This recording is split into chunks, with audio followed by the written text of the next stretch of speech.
You did like boys. Yo, my boys. What are we making today, Bogdan? Mortadella! I'm excited, and guess what? It's gonna have dang sauce in it, and you guys are gonna die because this recipe is fire. Make sure you stay till the end of this video so you can find out how you can win one of these dang sauces in our dang sauce giveaway. We're not making our traditional bologna, we're making dang sauce bologna. I mean, come on. There's 3 types of meat that you're gonna need. You're gonna need a chuck roast, pork belly, and a pork shoulder. The ingredients are pretty simple. You got your sugars, your nutmeg, your salt, and your nitrates, and then apart from your dang sauce and the casing, that's pretty much it. These are the sausage casings that we're gonna be using. They're 4-inch by 20-inch, and we actually got them from Amazon. We've actually never used them, so we're gonna try them out. But you can pretty much, if you search the casings, you can find them pretty much anywhere online. They're also in the description below if you want the exact casing. They seem a bit big, but actually I'm looking at the entrance, it's actually not that big. So when I remember the sausages that my mom used to buy, those suckers were fat. So this is not as big as I thought it was gonna be. My mom used to fry the bologna, especially if it was like a few days old. I don't know what it was about, why she did that, but it was delicious. We would have it for breakfast, fry it up, crisp it up. It was so good. And also she would make sandwiches with them. It was delicious. We're gonna get straight into grinding our meat. We already pre-prepped, well, I didn't pre-prep, Bogdan pre-prepped all this stuff. Cut up the meat like 1-inch cube. So pretty much you cut your meat so it fits into your grinder. So whatever grinder you have, you kind of want to see how big you need to cut it pretty much. So I'm just gonna set this up real quick. We always use a pork shoulder or a pork butt because it has like the perfect amount of meat and the perfect amount of fat. Also, we chose the chuck roast because it has perfect amount of meat, perfect amount of fat, and it also has an amazing amount of flavor. Alrighty, let's start grinding. Grinding. We're gonna grind up all of our pork shoulder and our chuck roast, and we're gonna leave our pork belly because I'm gonna show you guys later what we're gonna do with it. That's so weird.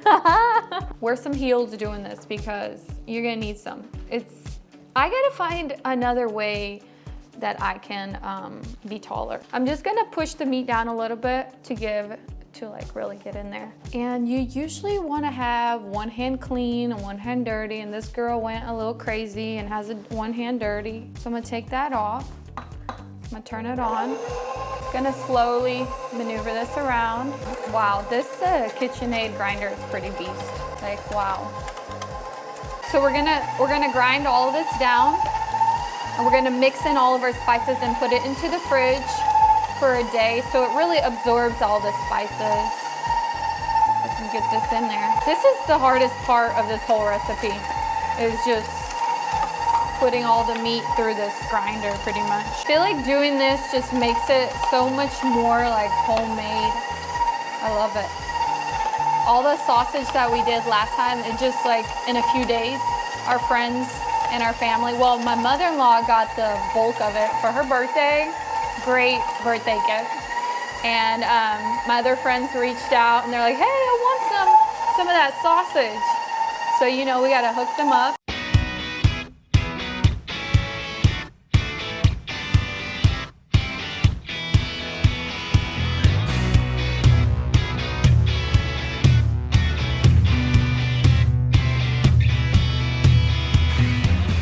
Go ahead with our beef. We got all of our pork done. I mean, my arm's dead. It's dead. It's gonna die. This one's a little bit harder. I feel like it's more tougher. I mean, it's hard, but it's worth it. That's just how it is if you want stuff to taste good, though. Yeah, the beef is literally pushing everything out. Much tougher. Yeah, it's definitely a lot tougher. That's pretty much why you have to put it through a food processor, because of the beef. It's super tough. Really pushing everything out. Come on, look at that, beautiful. All right, and as always, we get our little bread slices. We just push it down so we can get all that meat out. Oh, there it goes. Goes the bread pieces. We're just gonna clean it up. And voila, you guys. Our meat is all done. Let's spice it up. My mom's recipe for the sandwich was that she'd get black bread. That was our thing. We never had white processed bread ever in the house. It was crazy. We always had black bread. My grandma lived with us. She would make homemade black bread, and my mom would get fried bologna. Well, first she would put a little bit of mayo on the sandwich. She would get the fried bologna and then slap a cucumber on there, like a fresh cucumber, and voila. We're gonna start with our nutmeg. We absolutely love nutmeg. It just makes the meat just taste so beautiful, and you just don't get that flavor anywhere. So I'm just gonna grind this down with the zester. I love this zester. It has like, it catches everything. And then it also has like little measurements in there. So it kind of tells us how much we need. We bought it at TJ Maxx, of course. You know that's my store. Sponsor me, TJ Maxx, please. I'm waiting.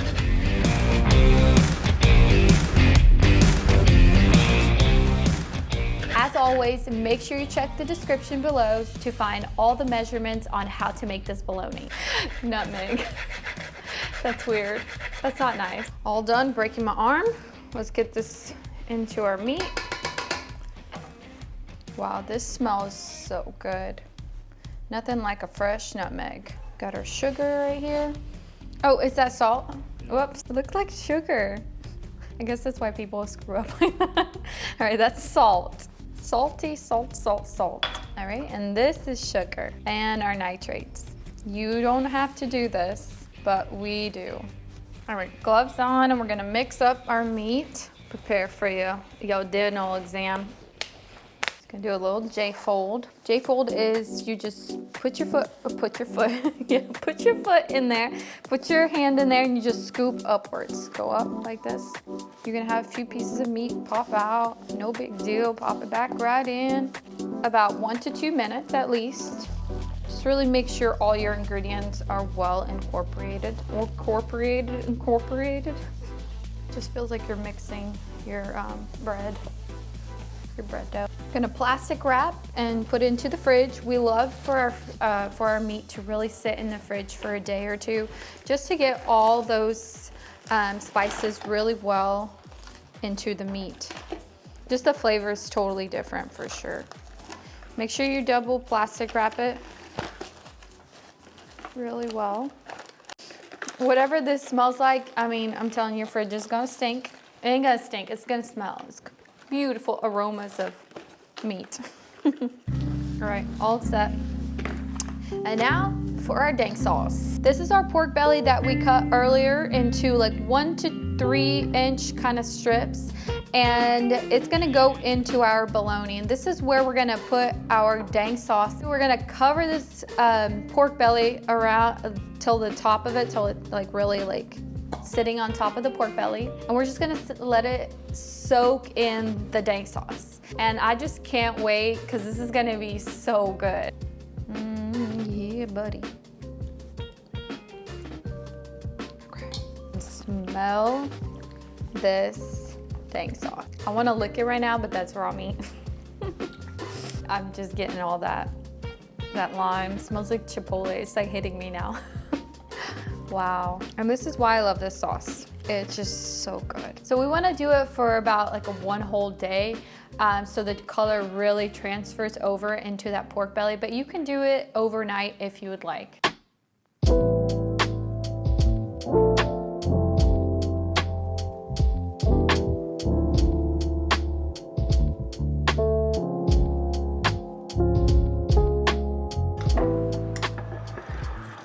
I dropped my coffee. I need some coffee right now before we get this sauce, the Mortadella, the молочная колбаса done.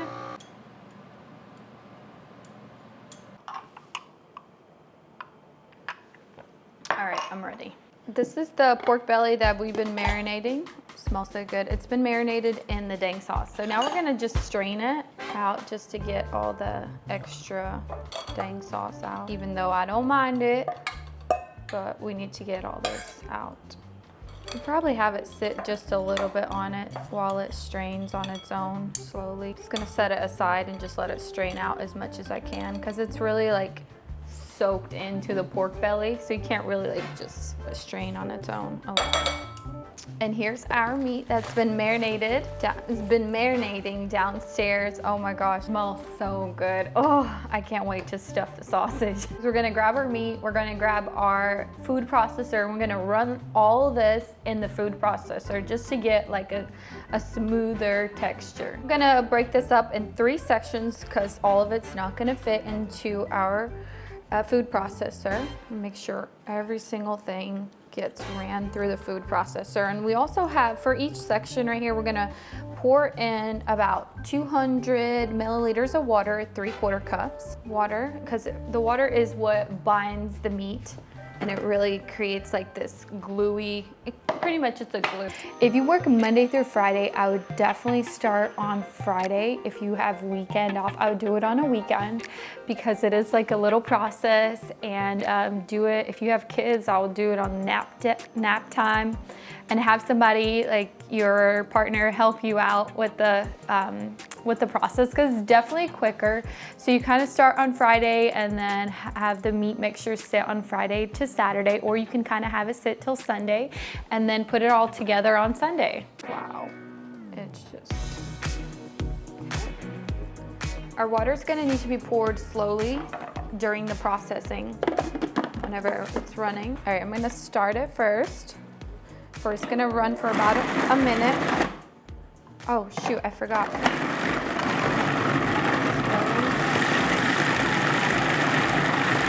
Yeah, I'm gonna pour the water in slowly. About halfway there already. It's starting to just get a lot finer and thinner. It's looking more like a paste.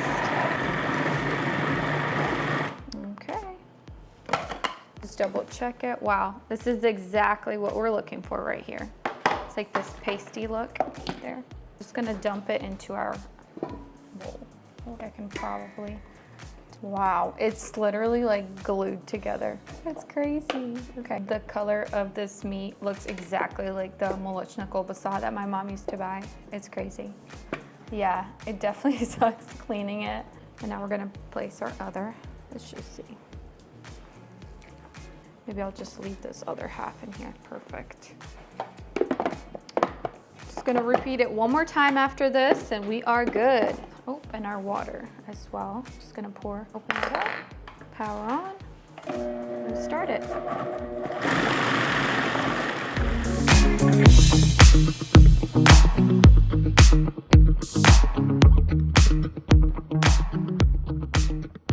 It looks like bologna for sure.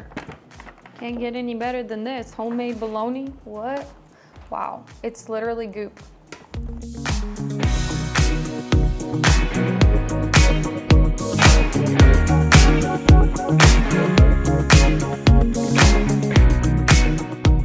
What happened is that I took out this the first time and I put it back, not thinking that the meat was still around the thing that the knife sits on. And it kind of like went in there. I think that's why our food processor was acting mad funky. So I kind of cleaned it out and then cleaned around this. All right, last batch. Let's get this done. I mean, it's work, but at the end of it, I feel like it's so rewarding. For real though, like this is rewarding. So it's our last batch. Let's get this started and done.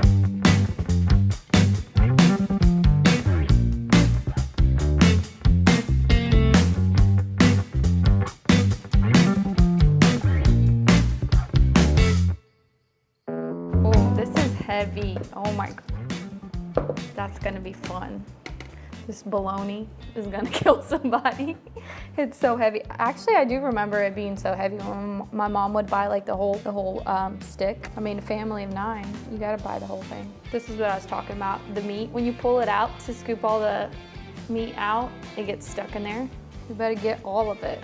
Every last bit. I mean, look at that. That's a whole slice right there. You better get that out. Our pork belly's already done straining, so this is where you add your pork belly in. All right, and we're just gonna fold this in. I'm just scooping under and just folding it. It's called a J-fold, and you just moving your bowl around. I'm telling you, you can use a utensil, but it's probably a lot easier to do it with your hand anyways. All I smell right now is steak sauce, and it smells good. Like I want to lick those pork bellies. It's gonna do about 13 folds, but one of the things that you can do to test your meat to make sure it's salted really well is to get some of it on a skillet and just fry it up, and that's how you can taste test it. If you need to add anything else. If you don't like it sticking to you like this, you just have a little bit of bowl of water. It's like bread, kneading bread. Just have a little water next to you and just really wet your hand, clean off my glove, make sure I get all the extra. I mean, you don't have to do this. You don't have to. Guys, we upgraded.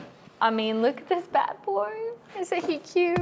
So here we have our handle, and it like pushes down the sausage mixture, and also has a special thing right here where it lets out air. It's so crazy. And then also this is where the sausage casing is inserted, and then all you do is push down this lever, well, twist the lever, and this gets pushed down. And I'm not kidding you guys, we already tested this thing out. It's insane. It literally like shoots out. Like there's no more slowly, this thing like shoots out. It's definitely like a two-person thing because it's kind of scary. You'll see. We figured it out that one person can also use it. We just clamped it down and so it doesn't move. You just keep your sausage casing here and you just keep working. We're gonna go ahead and fill this little tub up with our sausage mixture. I'm gonna take this thing out and just fill it up like that and then insert it. Just gonna place it right here. Just gonna fill it all the way to the top. I have a feeling that I should do it by hand, not scoop it, because I really want all the, like this. And then I'll just, once I put it, a lot harder doing it like this. Okay, I think we're good. I'm just gonna take one hand, take this glove off for 1 second, and then insert it. The sausage casing has been soaking in warm water just to soften it up a little bit. Really pack it in tight. You gotta hold it really well and then really let it fill up really well as well. Ooh, dang. Real quick, I just had to switch this around so I have more leverage. Really fill it up. The muscles working. Oh yeah, we're definitely gonna need another casing. Hold on, I gotta re-grip. I think we're at the end of our, yeah, we're down at the bottom. We have some air right here, so what you gotta do, you gotta get a needle and like really prick the entire sausage. See, it's already disappearing. There are special sausage prickers you can buy, but I mean, we have needles. And we're gonna tie it as well at the very end, at the end really tightly. Just gonna twist it really, really tightly. Some sausage casings actually come with like, what are those things? Like little clamps. They're like little paper clips almost. Maybe wrong string, pull that string. Yeah, there we go, pull it tight. We gotta get it down right there. Yeah, yeah. I'm just gonna trim off this edge right here piece so it kind of looks nice. Beautiful, voila. And there is your beautiful bologna. It's like a baby. The casing doesn't smell good.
bologna is all done. I mean, look how beautiful this turned out. We had a little bit, you know, bumps on the road, but it came out pretty nice. I mean, next we gotta try this sucker out. All right, we're gonna cut this bad boy.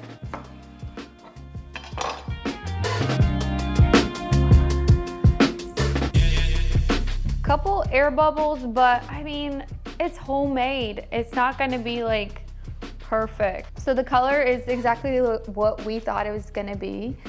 You got that dang sauce color in there, and then you get a little bit of the pinkish. It definitely tastes like a bologna, but better. Like you get the perfect amount of like the nutmeg, the salt. It's not too salty. It's perfect. I feel like this would be definitely, now I understand why my mom actually fried her bologna up. The one thing I would definitely recommend is cutting your pork pieces a lot smaller.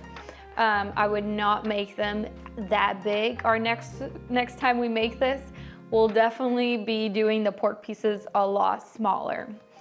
So that's about it. Thank you guys so much for watching this video.